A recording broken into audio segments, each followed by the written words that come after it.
your attention, for example, is mediated by unconscious forces.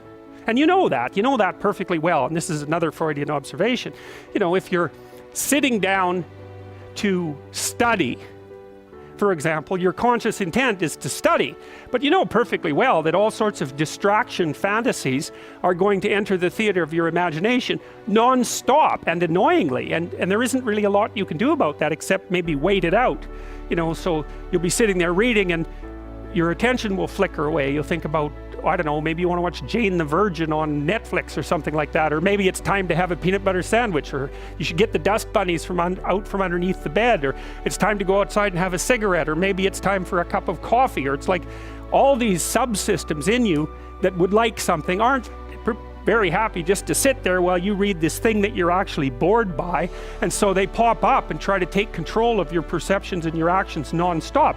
Maybe you think, well, this is a stupid course anyways, why do I have to read this damn paper, and what am I doing in university, and what's the point of life? It's like you can really get going if you're trying to avoid doing your homework, and then you might think, well, what is it in you that's trying to avoid? Because after all, you took the damn course and you told yourself to sit down. Why don't you listen? Well, because you're a mess. That's basically why. You haven't got control over yourself at all. And no more than I have control over this laptop. Okay, so there's the memory function of the unconscious, and there's the dissolutive function. That's an interesting one. The unconscious contains habits, once voluntary, now automatized and dissociated elements of the personality, which may lead a parasitic existence. That's an interesting one. I would relate that more to procedural memory. You know, so what you've done is practice certain habits, whatever they might be, let's call them bad habits, and you like those things to get under control, but you can't. So maybe when you're speaking, for example, you use like and you know, and you say a lot. And you've practiced that, so you're really good at it, and you'd like to stop it, but you don't get to, because you've built that little machine right into your being, right? It's neurologically wired, and it's not under conscious control, and anything you practice becomes that. It becomes part of you, and that's another element of the unconscious, a different part. And then there's a creative part, which is that, well, you know, you're sitting around and maybe you're trying to write something, or maybe you want to produce a piece of art or a piece of music, or maybe you're just laying in bed dreaming and you have all these weird ideas, and especially in dreams, it's like, where do those things come from? And even more strange, one of the things that's really weird about dreams, and almost impossibly weird, is that you're an observer in the dream. It's like a dream is something that happens to you. Well, you're dreaming it, theoretically, so how is it that you can be an observer? It's almost like you're watching a video game or a movie, but you're producing it, at least in principle, although the psychoanalysts would say, well, no, not exactly. Your ego isn't producing it, your unconscious is producing it. It's a different thing. It's a different thing, and of course Jung would say, well, it's deeper than that. The collective unconscious might be producing it.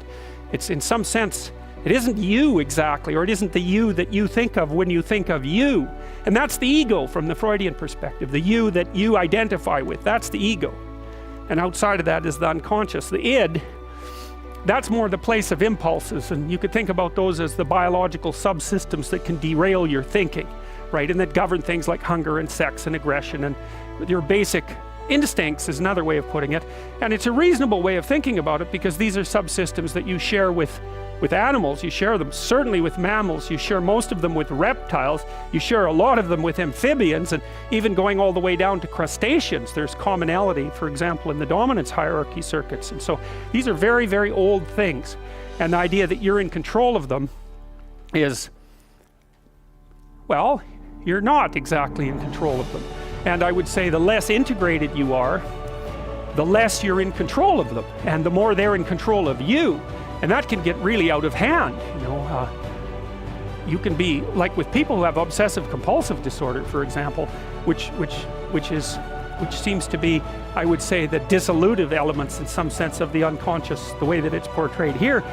Poor people with obsessive compulsive disorder, they can spend half their time doing things that they can't really control, and they have very strong impulses to do them, and it's very hard on them to block them, you know. They'll almost panic if those things are blocked. And then you have people with Tourette's syndrome, you know, that they'll be doing all sorts of weird dances and spouting off obscenities, and and imitating people without being able to control it, and sometimes a little bit of antipsychotic medication can dampen that down, but it's as if there are these autonomous semi-spirits inside of them that grip control over their behavior and make them do things. And you know, you find that to some degree in your own life, because maybe you've become very attracted to someone, even maybe you don't want to be attracted to the person, and then you find yourself, you know, texting them when you know perfectly well that you should be going to bed, and you know, you're in a grip of something, and you can't control it, and that's all part of the unconscious and all part of what Freud was studying.